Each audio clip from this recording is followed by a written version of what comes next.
नमो भगवते वासुदेवाय। ओम नमो भगवते वासुदेवाय। ओम नमो भगवते वासुदेवाय। ओम नमो भगवते वासुदेवाय। नारायणं नमस्कृत्य नारायणं नमस्कृत्य नरं चैव नरं चैव नरोत्तमं देवीं सरस्वतीं व्यासं देवीं सरस्वतीं व्यासं ततो जयमुदीरये। जयामुदीरये। नष्टप्रायेषु भद्रेषु नष्टप्रायेषु अपदेषु नित्यं भागवत सेव्या नित्यं भागवत सेव्या भगवती उत्तम श्लोके भगवति उत्तम श्लोके भक्ते भवती निष्ठिकी। कृष्णाय वासुदेवाय कृष्णाय वासुदेवाय देवकी नंदनाय च देवकी नंदनाय नंदगोपकुमाराय नंदगोपकुमाराय गोविन्दाय नमो नमः। गोविंदाय नमो नमः। चर्चा करेंगे श्रीमद् भागवत पुराण स्कंद 1 अध्याय 19 श्लोक संख्या नंबर 39 और 40। हरे कृष्णा। हरे कृष्णा। बोलिएगा। नूनं भगवतो ब्रह्मणा नूनं भगवतो ब्रह्मणा नूनं भगवतो ब्रह्मणा नूनं भगवतो ब्रह्मणा घ्रेषु घ्रिमेदीना घ्रेषु घ्रिमेदीना न लक्ष्यते हि अवस्थानं न लक्ष्यते हि अवस्थानं अपि गोदोहनं क्वचिता अपि गोदोहनं क्वचिता। सुतुवाच सुतुवाच जी सुतुवाच एवं भाषिता पृष्ठा एवं भाषिता पृष्ठा स राज्ञः सुलक्ष्मीर्गिरा स राज्ञः सुलक्ष्मीर्गिरा प्रत्यभाषता धर्मज्ञो प्रत्यभाषता धर्मज्ञो भगवान बादरायणी भगवान बादरायणी। कम आ रही है। हरे कृष्णा। कम आ रही है। हरे कृष्णा। हरे कृष्णा। जी आवाज बहुत कम आ रही है। अब हरे कृष्णा। अब ठीक है। नहीं प्रभु जी बहुत स्लो आवाज आ रही है। मैंने फुल वॉल्यूम छोड़ा हुआ अपना। बाकियों को भी कम आ रही है। नहीं प्रभु जी पूरी आ रही है। सभी को आ रही है।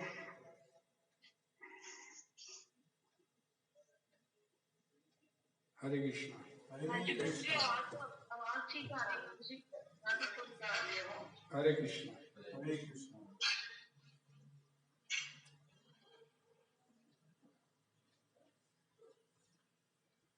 शब्दार्थ नूनम क्योंकि भगवता आपका जो शक्तिमान है ब्राह्मणा हे ब्राह्मण गृहेषु घरों में गृहवेदी नाम गृहस्थों का न नहीं लक्ष्यते देखे जाते ही निश्चित ही अवस्थानम ठहराव अपि भी गोदोहनम गाय की दुहाई क्वचिता विरले ही। सूतुवाचा श्री सूत गोस्वामी ने शक्तिमान पुरुष बादरायणी व्यासदेव के पुत्र ने हिंदी अनुवाद इन श्लोकों का। हे शक्ति संपन्न ब्राह्मणा कहा जाता है कि आप लोगों के घर में मुश्किल से उतनी देर भी नहीं रुकते हैं जितनी देर में गाय दुही जाती है। श्री सूत गोस्वामी ने कहा, इस तरह मीठी भाषा का प्रयोग करते हुए राजा ने बातें की तथा प्रश्न किए। तब व्यासदेव के पुत्र जो महान तथा शक्ति संपन्न पुरुष एवं धर्मवेता थे, उन्होंने उत्तर देना प्रारंभ किया। हरे कृष्णा। हरे कृष्णा। हे शक्ति संपन्न ब्राह्मण, हे शक्ति संपन्न ब्राह्मण, कहा जाता है कि आप लोगों के घर में मुश्किल से उतनी देर भी नहीं रुकते हैं जितनी देर में गाय दुही जाती है। श्री सूत गोस्वामी ने कहा, इस तरह मीठी भाषा का प्रयोग करते हुए राजा ने बातें की तथा प्रश्न किए। तब व्यासदेव के पुत्र जो महान तथा शक्ति संपन्न पुरुष एवं धर्मवेता थे, उन्होंने उत्तर देना प्रारंभ किया। साथ में इन ज्वाइनिंग रे जगतगुरु श्री प्रभुपाद जी द्वारा सरल स्पष्ट है। सभी से प्रार्थना ध्यान से सुनिए, ध्यान से पढ़िएगा। संन्यास आश्रम में संत तथा मुनि गृहस्थ के घर प्रातःकाल गाय धोते समय जाते हैं और अपने उदर पोषण के लिए कुछ दूध मांगते हैं। गाय का धारोषण एक सेर दूध एक प्रौढ़ व्यक्ति के शरीर पोषण के लिए पर्याप्त होता है। ये सब विटामिनों से युक्त होता है। अतः संत तथा मुनि केवल दूध पीकर जीवित रहते हैं। गरीब से गरीब गृहस्थ भी कम से कम 10 गायें रखता है और प्रत्येक गाय कम से कम 12 से 20 क्वार्ट दूध देती है। अतः कोई भी साधुओं के लिए कुछ सेर दूध देने में हिचक नहीं दिखाता। ये गृहस्थियों का कर्तव्य है कि बच्चों की भांति वे संतों तथा मुनियों का पालन करें। इस तरह शुकदेव गोस्वामी जैसे संत को किसी गृहस्थ के द्वार पर प्रातःकाल 5 मिनट से अधिक नहीं रुकना होता। दूसरे शब्दों में ऐसे संत गृहस्थों के घरों में विरले ही देखे जाते हैं। इसीलिए महाराज दीक्षित ने उनसे प्रार्थना की कि जितनी जल्दी हो सके वे उपदेश दें। गृहस्थों को भी इतना बुद्धिमान तो होना ही चाहिए कि वे द्वार पर आए मुनि से कुछ दिव्य संदेश प्राप्त कर लें। गृहस्थ को संत से ये नहीं कहना चाहिए कि वे उस चीज के विषय में उपदेश दें जो बाजार में भी मिलता हो।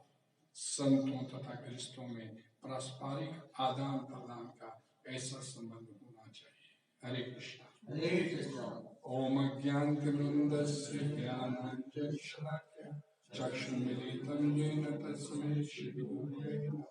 श्रीचैतन्यमनोभीष्टं स्थापितं येन भूतले स्वयं रूपा कदा ददाति सर्वदान्ति। वन्देऽहं श्रीगुरु श्रीरूपं साग्रजातं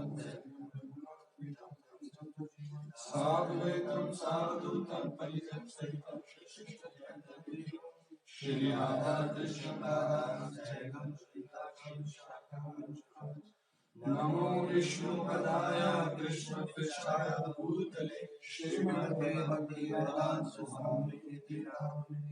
नमस्ते सरस्वती देवे गौरवाणी प्रचारिणे निर्विशेष शून्यवादी पाश्चात्य देशाधिने। हे कृष्ण करुणा सिंधु दीनबंधु जगतपते गोपेश गोपिका कांत श्री राधा कांत नमस्ते। तप्त कंचन गौरांगी श्री राधे वृंदावनेश्वरी विश्वानुसुते देवी प्रणमामि हरिप्रिय। वाञ्छाकल्पतरुभ्यश्च कृपा सिन्धुभ्यः पतितानां पावनेभ्यो वैष्णवेभ्यो नमो नमः। जय श्री कृष्ण चैतन्य प्रभु नित्यानंद श्री अद्वैत गदाधर श्रीवासादि गौर भक्तवृंद। हरे कृष्ण कृष्ण कृष्ण हरे हरे हरे राम राम राम हरे हरे। ग्रंथराज श्रीमद् भागवतम की जय। जगद्गुरु श्री नूनम भगवतो ब्रह्मणा गृहेषु गृहवेदीना न लक्ष्यते हि अवस्थानम अपि बोधो न कवचित्। हरे कृष्ण। हरे कृष्णा। हे शक्ति संपन्न ब्राह्मण, कहा जाता है कि आप लोगों के घर में मुश्किल से उतनी देर भी नहीं रुकते जितनी देर में गाय हुई जाती है। ये हरे कृष्ण, ये पिछले श्लोकों की कंटिन्यूएशन है। इसको समझने के लिए पहले हम पिछले 3 श्लोकों का अनुवाद देखिएगा। अतः पच्छामी संसिद्धि, जब वहां पर शुक्लदेव गोस्वामी प्रकट हुए और प्रकट होने के बाद हरे कृष्णा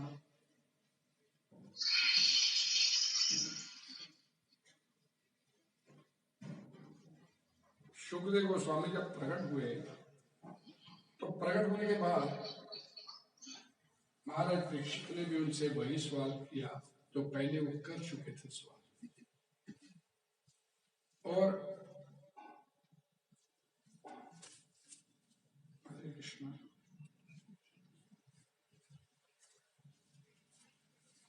जो पहले सवाल उन्होंने किए थे वो सवाल अब शुक्लदेव गोस्वामी से भी उन्होंने किया कि मरने वाले को क्या करना चाहिए, ये सवाल किया। अतः पृच्छामि संसिद्धिं योगिनां परमं गुरु पुरुषस्य हि यत् कार्यं मेरे मनस्य सर्वदा। और साथ ही आगे उन्होंने अगला सवाल किया कि कृपया मुझे ये भी बतलाएं कि मनुष्य को क्या सुनना, जपना, स्मरण करना तथा पूछना चाहिए, और ये भी बताएं कि उसे क्या क्या नहीं करना चाहिए। कृपा करके मुझे ये सब बतलाइए। वो प्रकट हुए हैं शुक्लदेव गोस्वामी यहाँ पर, और परीक्षित महाराज ने ये सवाल तत्काल उनसे किए। वो कोई एकदम सवाल करने के पीछे उनका मकसद क्या था शुक्लदेव गोस्वामी से महाराज परीक्षित का, कि ये महात्मा जो सामने आया मेरे पास पता नहीं कितनी देर रुकेगा, पता नहीं है ये कितनी देर रुकेगा। क्योंकि यहाँ पर आज के श्लोक में उनसे क्लियर करते हैं कि शक्ति संपन्न ब्राह्मण आप लोगों के घर में मुश्किल से उतनी देर भी नहीं रुकते जितनी देर में गाय दुही जाती है। तो एक संत महात्मा आकर बैठ गया है तो उसका थोड़े से समय में ज्यादा से ज्यादा कैसे उससे लाभ प्राप्त कर सकते। अब महाराज परीक्षित के मन में ये बात है। आपने ये तात्पर्य की लाइन पढ़ी सबसे आखिर में कि गृहस्थों को भी इतना बुद्धिमान तो होना ही चाहिए कि द्वार पर आए हुए मुनि से कुछ दिव्य संदेश प्राप्त कर लें। और विशेष करके दिव्य संदेश शब्द यूज किया प्रभुपाद जी ने कि ये मेटीरियलिस्टिक कोई उससे कोई और चीज नहीं चाहते। तो यहाँ पर वो इस समय व्यर्थ नहीं करूंगा, समय का यूटिलाइज करूं कि सामने आके बैठ गए, मैंने आसन दे दिया, इनको उचित आसन दिया, साथ सत्कार किया, तो मेरे को इनसे कुछ लेना है। कि हमारे बोला गया लव मात्र साधु संग सर्व सिद्धि हुए। तो वो ये बात उनके मन में है कि ये थोड़ी देर के लिए पता नहीं रुकेंगे, मुझे पास ज्यादा रुकेंगे नहीं, तो इसको कैसे मैं ज्यादा से ज्यादा यूटिलाइज कर सकूं इस बात को। तो इसके लिए वो तत्काल उन्होंने आसन देते सारी अपने 2 क्वेश्चन उन्होंने जो उनके मन में पूछना चाहते थे।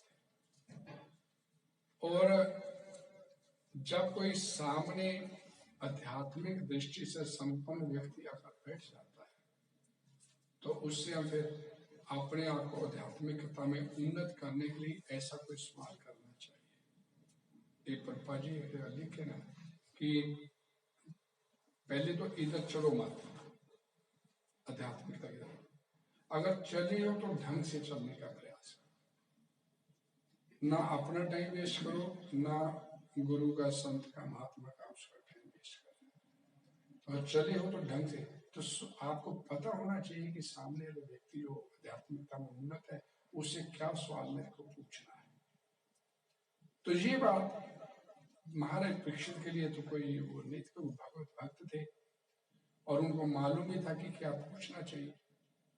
और मैंने आपको पहले भी बता चुका हूँ, प्रभुपाद जी इस बात की व्याख्या कर चुके हैं कि परीक्षित महाराज को पता था कि मरने वाले व्यक्ति को क्या करना चाहिए। अगर पता नहीं होता तो वो गंगा के किनारे आकर यूं बैठ नहीं जाते। और फिर जितने भी शक्ति संपन्न जितने ऋषि मुनि वहां पर हो रहे एकत्र, उनसे भी वही सवाल कर रहे हैं। तो वो बेसिकली अपने लिए नहीं कर रहे, क्योंकि वो तो भगवत भक्त है। वो ऐसे भक्त है कि जन्म लेने से पहले माता के गर्भ में भी भगवान के दर्शन हुए, और उनको मालूम था कि अब मैं शरीर छोड़ने वाला हूं, तो मेरे को भी भगवान के दर्शन हुए। पहले उनको माता के गर्भ में दर्शन हुए भगवान ने दिए, जब अश्वत्थामा के ब्रह्मास्त्र से उनकी रक्षा किया था। और अब शब्द अवतार के रूप में भगवान भागवतम के रूप में उनके सामने उनको दर्शन दे दिया, उनको मालूम था। तो इस बात को मद्देनजर रखते हुए अपना टाइम वेस्ट नहीं करना चाहते थे, तो उन्होंने की ये बड़ी महत्वपूर्ण बात है कि ये उनको मालूम था कि जो संत महात्मा होते हैं ये ज्यादा देर नहीं किसी के घर में, ये कैसे बोलते हैं, दूध प्राप्त करने का तो एक बहाना होता है, लेकिन वो दूध भिक्षा लेने के बहाने वो गृहस्थियों को उनका मतलब उद्धार कैसे किया जा सके, उसके लिए वो किसी गृहस्थी के घर में जाकर रुकते हैं, और उतनी देर ही रुकते हैं जितनी देर गाय दुही जाती है, यानी 2, 4, 5 मिनट, इससे ज्यादा नहीं। तो यहाँ पर जो साधु संघ का महत्व है, ये बात एक बड़ी महत्वपूर्ण है कि थोड़ी देर के लिए मेरे पास आया। महाराज परीक्षित के माइंड में ये बात है कि ये थोड़ी देर के लिए आया, और ये मैं इससे कैसे अधिक से अधिक लाभ प्राप्त कर सकूं, कैसे मैं ज्यादा से ज्यादा इससे मैं अपना कल्याण हो जाए, उसके बारे में मैं उसके बाप पूछ पाऊं। तो उन्होंने विदाउट एनी डिले उन्होंने तत्काल मरने वाले को, मेरे मानस से कार्य, मरने वाले को जो संसार में उसको क्या करना चाहिए, और साथ में क्या सुनना चाहिए, क्या बोलना चाहिए, क्या कर्म करना चाहिए, क्या स्मरण करना चाहिए, क्या सेवा किसकी करनी चाहिए, ये भी साथ में उन्होंने सवाल डाले।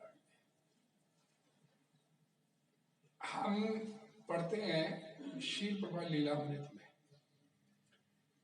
श्रील प्रभा जी जब कॉलेज में थे तो अपने मित्र मंडली जो यारी दोस्ती होती है, उनकी मित्र मंडली में हीरो थे, जितने भी उनके बाकी के मित्र थे उनसे पूछ के राय लेके कोई काम करते थे कि यहाँ पे ये करना है कि नहीं करना। ये हीरो जैसे होता है, 5-7 दोस्तों की मंडली है, उसमें एक व्यक्ति थोड़ा सा लगता है ये बढ़िया है तो इसकी राय लो।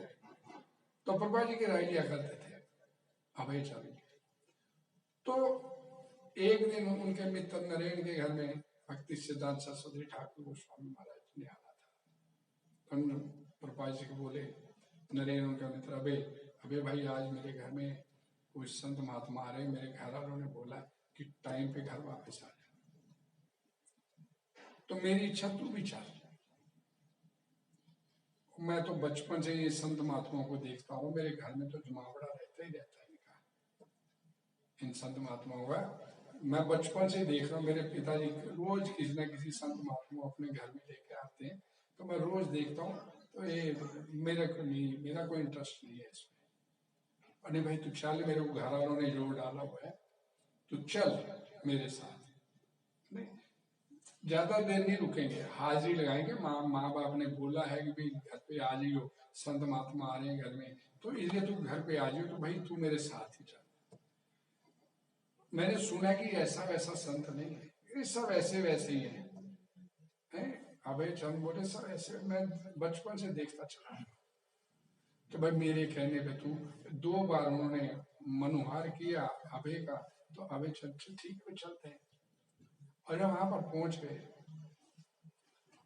अब वो भक्ति सिद्धांत सरस्वती ठाकुर बैठे हैं, मकान की छत के ऊपर बैठे हैं, पूरा जमावड़ा बैठा हुआ है, संत उसको सुनने के लिए काफी लोग आए हुए वहां पर बैठे मौजूद है, तो प्रवचन कर रहे हैं। तो अभय चंद को लगा कि जो सामने व्यक्ति बैठा है उसे अब अंदर से एक इंट्यूशन हुई, बड़ा प्रभावशाली व्यक्ति लगता है। कोई बात नहीं हुआ, उनसे अभय चंद की उनसे कोई बात नहीं हुआ है भक्ति सिद्धांत से, लेकिन उन्हें लगा कि सामने कोई इंट्यूशन अंदर से हो रहा है कि ये सामने कोई व्यक्ति बैठा है, कोई साधारण नहीं है। उसके चेहरे से निकलने वाले तेज को देखते हुए उनको लगा कि ये साधारण व्यक्ति नहीं है। और वो प्रवचन कर रहे हैं और ये सुन रहे हैं। हमने आप पढ़े ना कि सुखदेव गोस्वामी आए, वहां पर इतने बड़े बड़े शक्ति संपन्न बैठे, बड़े बड़े महात्मा लोग बैठे हुए, महर्षि, ब्रह्म ऋषि है ना, राज ऋषि, नारद जैसे महात्मा, परशुराम जैसे, व्यास देव जी जैसे बैठे हुए। लेकिन जब सुखदेव गोस्वामी आए, उनको देखते ही जितने भी वहां पर मौजूद थे, कुछ एक को छोड़ के, व्यास देव जी को छोड़ के जाओ, सब के सब उसके सम्मान में उठकर खड़े हो गए। क्यों खड़े हो गए? उन्हें लगा कि सामने जो व्यक्ति है 16 साल का बालक है, ये बालक सिंपल बालक नहीं है। उसके शरीर से निकलने वाली कांति को पहचानते उन लोगों ने तत्काल अपने अपने स्थान पर खड़े हुए कि साधारण व्यक्ति। और महाराज परीक्षित ने भी देखा कि सामने आ गया कोई व्यक्ति, 16 साल का बालक है, नंग दरंग है, और तत्काल उन्होंने उठ के उसको पूरा सादर सत्कार किया, उसको सम्मान दिया और उचित आसन प्रदान। तो संत महात्मा की पहचान अंदर से दूसरा संत महात्मा कर लेता है कि सामने कोई साधारण व्यक्ति नहीं है।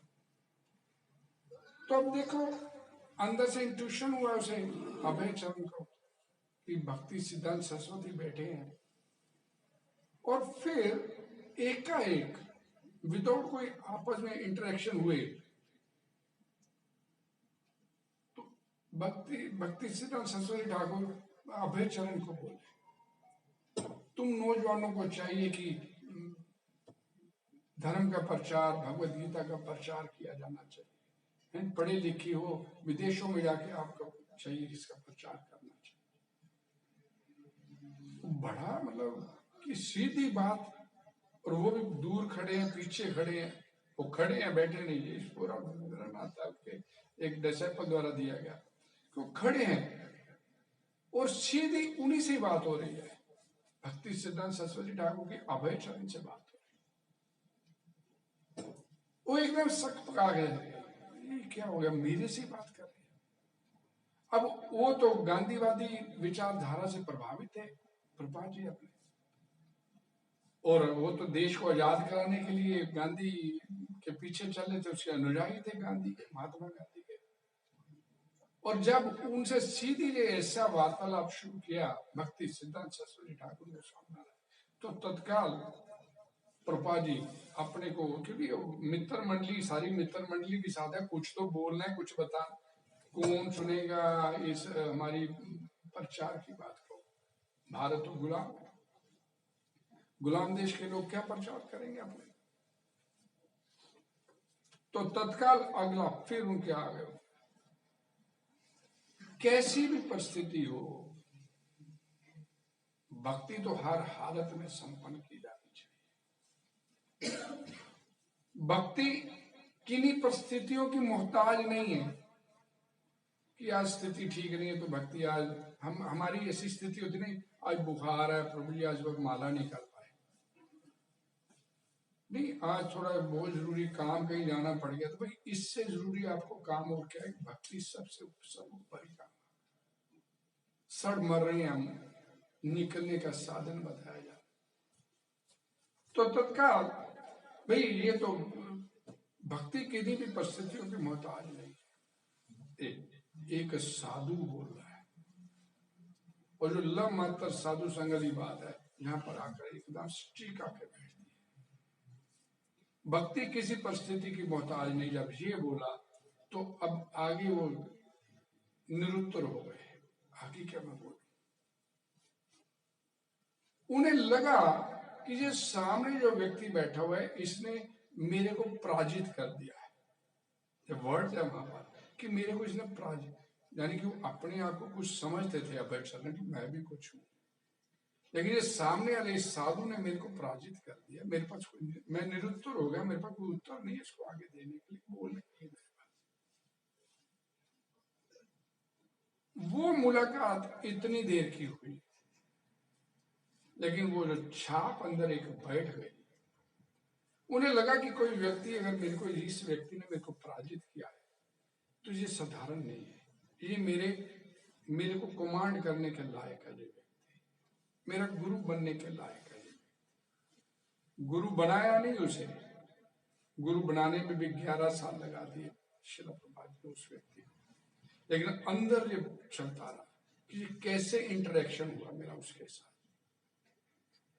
और मैं तो मना कर रहा था, मैंने तो जाना नहीं है वहां पर, लेकिन क्या बोलते, लव मातर साधु संग सर्व सिद्धि है। साधु संग सर्व शास्त्र कहे, लव मातर साधु संग सर्व सिद्धि हुए। तो अब यहाँ पर परीक्षित महाराज के सामने एक ऐसा साधु आके बैठ गया कि जितने बड़े बड़े वहां पर बैठे सब उसके सम्मान में उठकर खड़े हुए। एक तरफ 16 साल का बालक है, एक तरफ इतने क्या बोलते हैं, इसमें बोला गया ब्रह्मांड के कोने कोने से आ रहे हैं बड़े बड़े ऋषि मुनि, ऐसे ऐसे ऋषि मुनि, वो किस लिए आ रहे? तो सूत गोस्वामी बताते हैं कि वो सिर्फ एक भगवत भक्त का परायण कैसे होता है वो देखने के लिए आ रहे। एक भगवत भक्त परायण करने से पहले क्या करने जा रहा है ये देखने जा रहे। एक भगवत भक्त का शरीर छोड़ने से पहले भागवतम पुराण सुनने जा रहा है वो देखने के लिए आ रहे, क्योंकि उनके भविष्य का भी उनको ज्ञान था। ऐसे ऐसे महात्मा वहां पर पहुंचे ब्रह्मांड के कोने कोने से, तो वो देखने के लिए वो आ रहे हैं। और परीक्षित महाराज ने इस स्थिति का पूरा पूरा लाभ उठाया। उनको मालूम था कि कोई भी संत महात्मा होता है वो उतनी देर के लिए आपके पास रुकता है जितनी देर के लिए गाय दुही जाती है। ये व्यक्ति आया है मेरे पास और ये थोड़ी देर के लिए रुके, इससे ज्यादा से ज्यादा इससे दूध निचोड़ लें, इससे ले लें, इससे हम ले, इससे दूध ले, वो कथा अमृत हम प्राप्त कर रहे इससे। क्योंकि इससे पहले भी उन्होंने ततश्चामी ममी परिचय विश्रभ्याभिप्राय सर्वात्मना मरे मनस्य कृत्यम सवाल कर चुके थे सभी से। वो इससे पहले पूछ चुके थे सभी से जितने वहां पर मौजूद थे ऋषि मुनि, लेकिन अंदर से सेटिस्फेक्शन नहीं। अगर सेटिस्फेक्शन हो गई होती, उन्हें सेटिस्फेक्शन हो गई होती तो फिर सुखदेव गोस्वामी से क्यों सवाल करते? अंदर पेट खाली था, अभी उनका भूख थी, अभी मिला नहीं, सेटिस्फेक्शन नहीं हुई थी उनको, तो चाहते थे अब ये एक और आ गया है, इससे भी निचोड़ दे, अब मिलना क्या है इससे। तो पूरी तैयारी करके बैठे और तुरंत उस चीज का लाभ उठाया कि पता नहीं कितनी देर रुकेगा मेरे पास तो 7 दिन का समय, 7 दिन में मेरा सर्व सिद्धि हो जाए, सर्व सिद्धि मेरी हो जाए, किसी भी तरीके से मेरे को लाभ मिल जाए जो मैं लाभ लेना चाहता हूं। हम पढ़ते हैं श्रीमद् भागवतम पुराण में, ये आपको भागवतम पुराण ये बताती है कि आध्यात्मिकता में अगर उन्नति करनी है तो जो सामने वाला व्यक्ति है उससे क्या पूछना चाहिए। ध्रुव महाराज, माता ने सिर्फ यही बोला कि भाई भगवान ही दे सकते तेरे को तो बड़ा आसन सिंहासन, भगवान ही कर सकते, मेरे और तेरे इतने कर्म नहीं थे बढ़िया, तभी तो तेरे को सिंहासन से नीचे उतार दिया। तेरी सौतेली माता के कहने पे तेरे पिता ने उतार दिया। अपने कर्म नहीं थे इतने, भक्ति नहीं थी हमारे पास, भक्ति ही दे सकती है, भगवान ही दे सकते तेरे को, तो कहाँ मिलेंगे भगवान? वहां तो जंगल में मिलते हैं। तो चल पड़ा, उसकी भगवान को प्राप्त करने की जो लगन, उसकी निष्ठा को देखते हुए भगवान ने तत्काल अपना एक दूत भेज दिया, चल नारद जी जाओ उसके पास। रोक लिया रास्ते में नारद जी। अब सामने एक शक्ति संपन्न ब्राह्मण, फिर नारद जी, और इधर छोटा सा बालक है। लेकिन बालक की लगन, बालक की निष्ठा जो थी कि मेरे को तो भगवान प्राप्त करने, जैसे परीक्षित महाराज एक दृढ़ निश्चय करके बैठे कि मेरे को निचोड़ना है इससे, कुछ लेना है इससे, अपना कल्याण है, तो वही भगवान के प्राप्त करना है।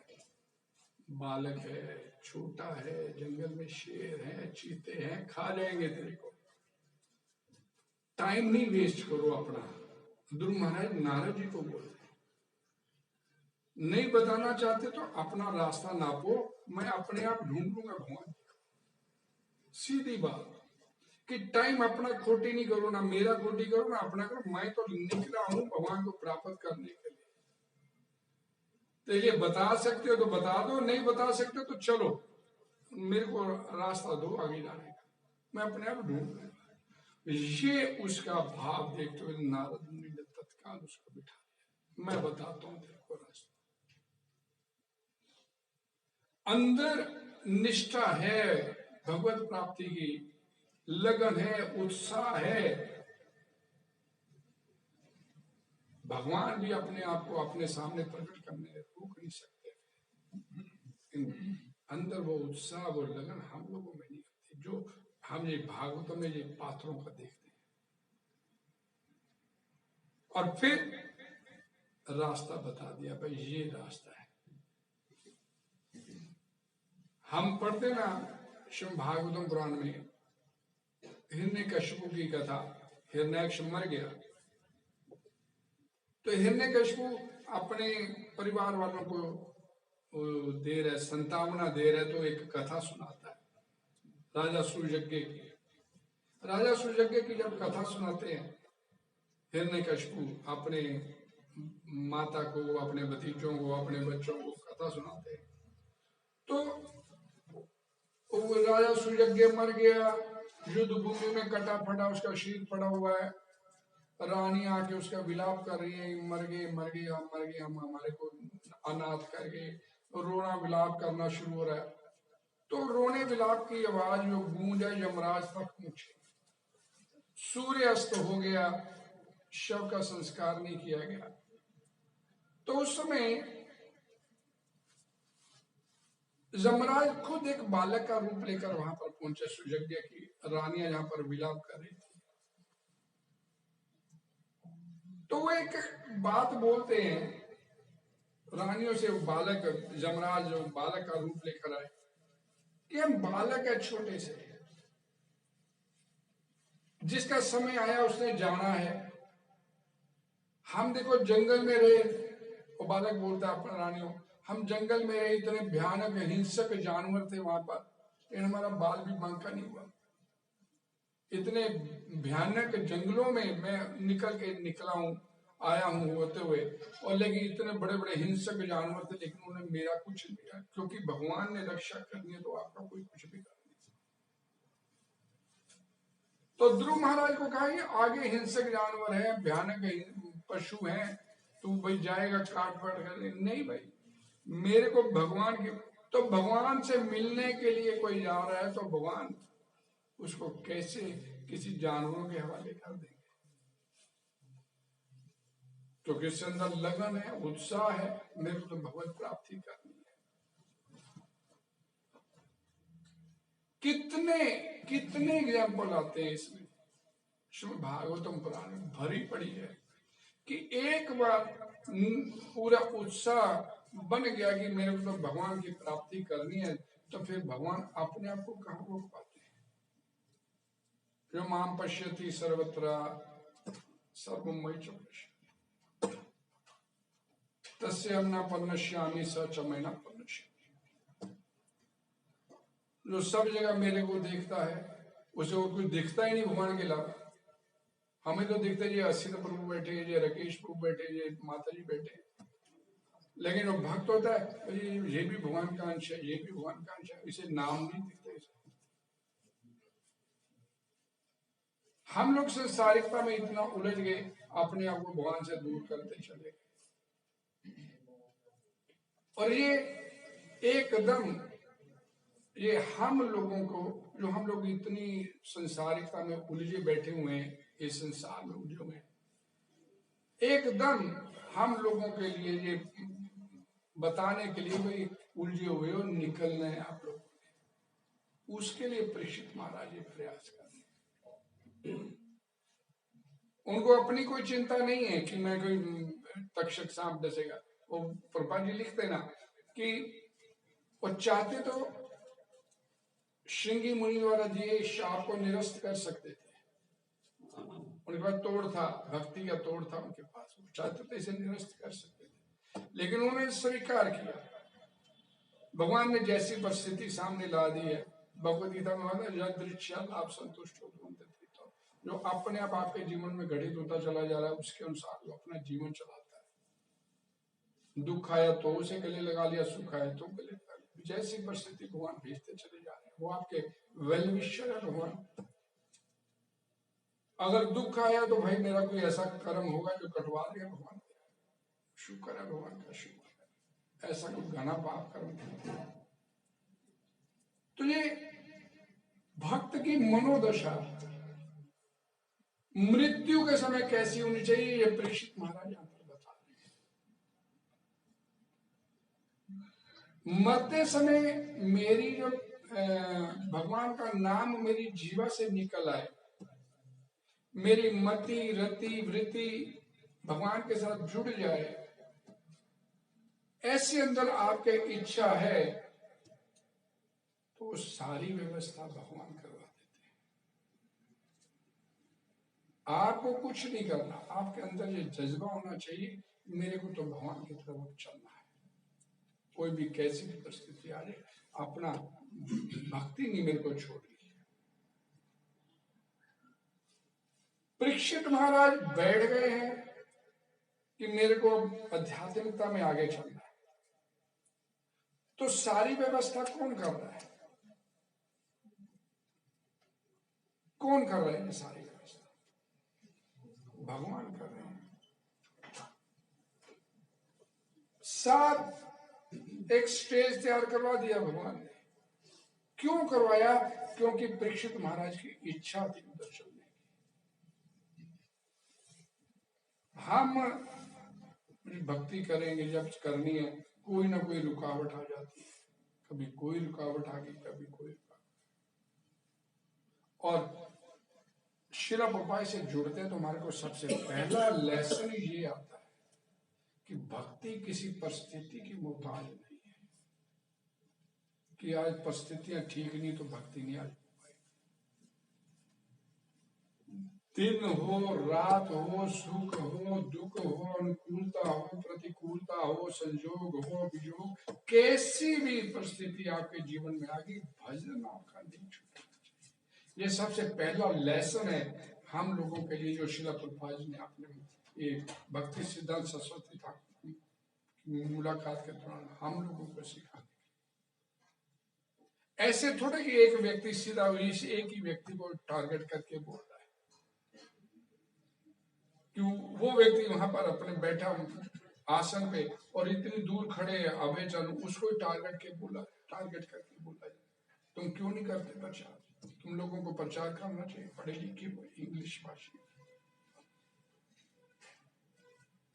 तो प्रभुपाद जी ने हम लोगों के ऊपर ये एक सबसे पहला लेसन दिया कि अगर आध्यात्मिकता में तरफ चलना है तो फिर किंतु परंतु नहीं उसमें होना चाहिए कि हाँ जी करेंगे देखेंगे। तो बोले नहीं 3-4 दिन पहले सचिन बाबू जी लाते, एक जेब में भगवान है एक जेब में संसार है, ये नहीं हो सकता। टाइम खोटी करते हैं अपना।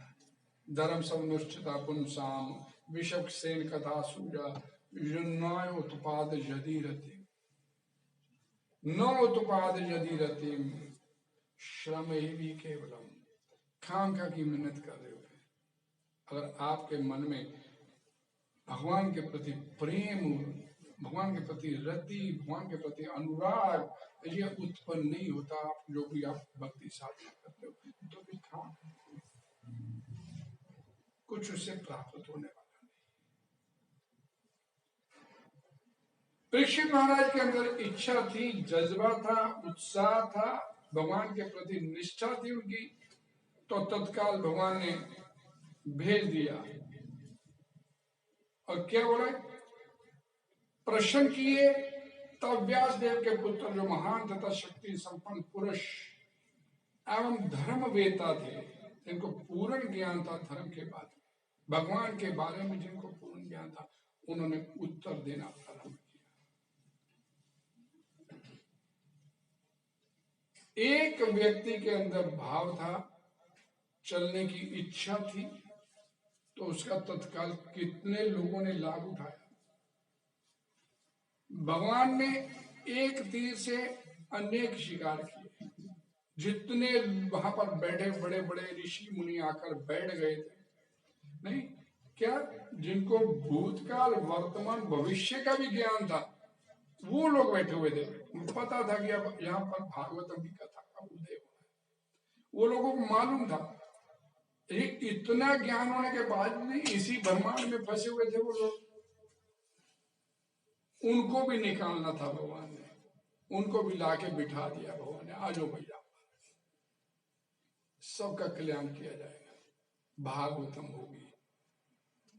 लेकिन अब जस्ट इमेजिन कि वो वाले लोग आ गए वहां पर, जिनको भूतकाल वर्तमान भविष्य का भी, आने वाले समय में क्या होने वाला है इनका भी ज्ञान था, लेकिन अभी भी इस ब्रह्मांड में अटके पड़े थे। निकलने का रास्ता, इस बात को समझिए कि एक ही है रास्ता, भगवान की प्रेमा भक्ति। बस जो प्रेमा भक्ति की बात यहाँ पर अब शुकदेव गोस्वामी महाराज दीक्षित को बताने जा रहे हैं। हरे कृष्णा हरे कृष्णा हरे कृष्णा कृष्णा कृष्णा हरे हरे, हरे राम राम राम हरे। कोई डिस्कशन, कोई सवाल?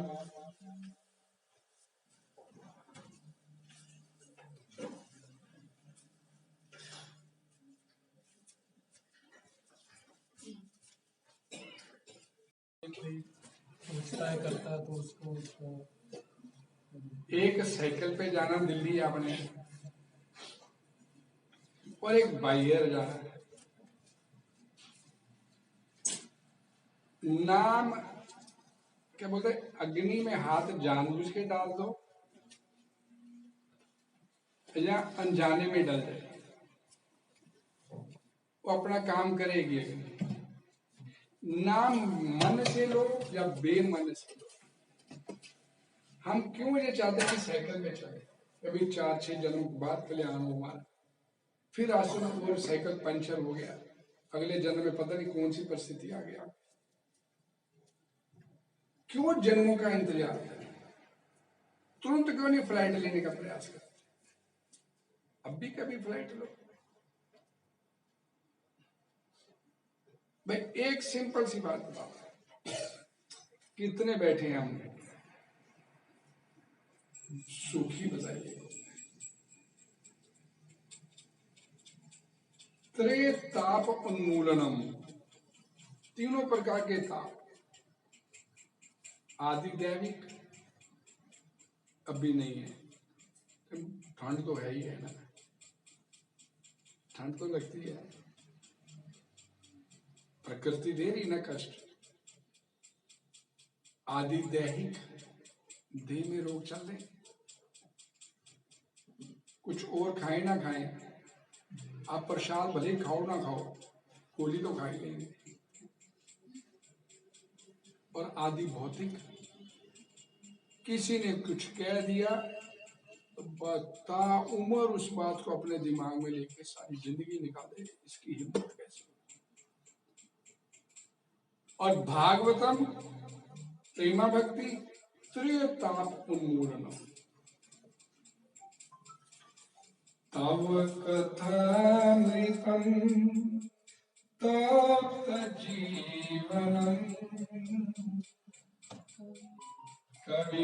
कविभिरीडितम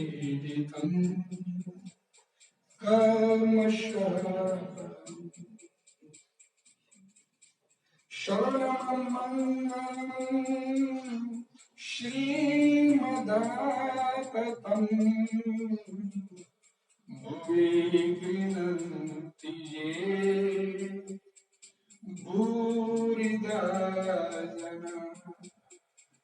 सबसे बड़ा दानी कौन है इस संसार में? जो भगवान की कथा का दान करता है, उससे बड़ा दानी कोई नहीं। गोपियां बोलती है, गोपी गीत, पूरी दलना, इससे बड़ा दानी और कोई नहीं। जो भगवान की तरफ किसी को लेके चल रहा है, उससे बड़ा दानी कोई नहीं। उसको निकाल के ले जा रहा है इस संसारिक चक्कर से बाहर। तो प्रभु साइकिल नहीं, अब तो फ्लाइट पकड़ने का समय। पप्पा जी बोलते थे कि इसी जीवन को सार्थक करो, इसी जीवन से निकलने का प्रबंध करो अपना। नहीं अगले दिन अब तो हो गया जी, निकल गया। कुछ सांसें भी बची है ना, वो सांसें भी आपको, बची हुई सांसें भी आपको भगवत धाम दिला सकती है। राजा खटवान की कथा जब हम पढ़ते तो मन में उत्साह, ये व्यक्ति मरने वक्त भगवान का नाम लेके निकल गया। गजेंद्र की कथा पढ़ते हैं, मरने लगा था, मरने की स्थिति में आ गया, लेकिन निकल गया। इसी जन्म को सार्थक करने का प्रयास करो, ना कि अगला जन्म देखेंगे, अगले जन्म देखेंगे, अगले जन्म में उससे तो पता नहीं अगले में क्या मिलना है। आपकी इसी जन्म में निकलने की इच्छा है तो सबसे प्रबल, सबसे सशक्त साधन प्रभुपाद जी ने आपको दिया, हरे कृष्णा कृष्णा कृष्णा हरे हरे, हरे राम राम राम हरे। मात्र इस महामंत्र को पकड़ने से अपना काम, फ्लाइट की तैयारी हो जाएगी। आपके अंदर की निष्ठा,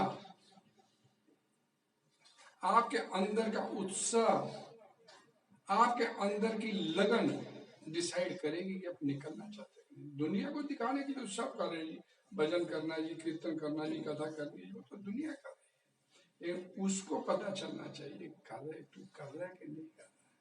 वो अंदर बैठा हुआ है, हृदय में बैठा हुआ है, उसको पता चलना चाहिए। दिखाते दिखाते तो दुनिया को तो पता नहीं जन्म जन्मांतर हो गए, अब तो निकलने की व्यवस्था होनी। हरे कृष्णा। ऑनलाइन कोई सवाल?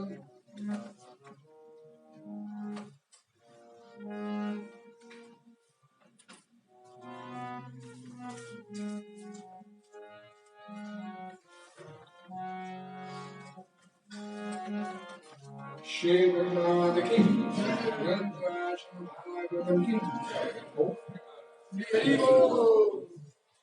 अभी आपके सामने एक बड़ा सुंदर भजन है, गाया जाएगा। भगवान से प्रार्थना की है, प्रभु दया करो मोरे। अरे पेपर दीजिए सर।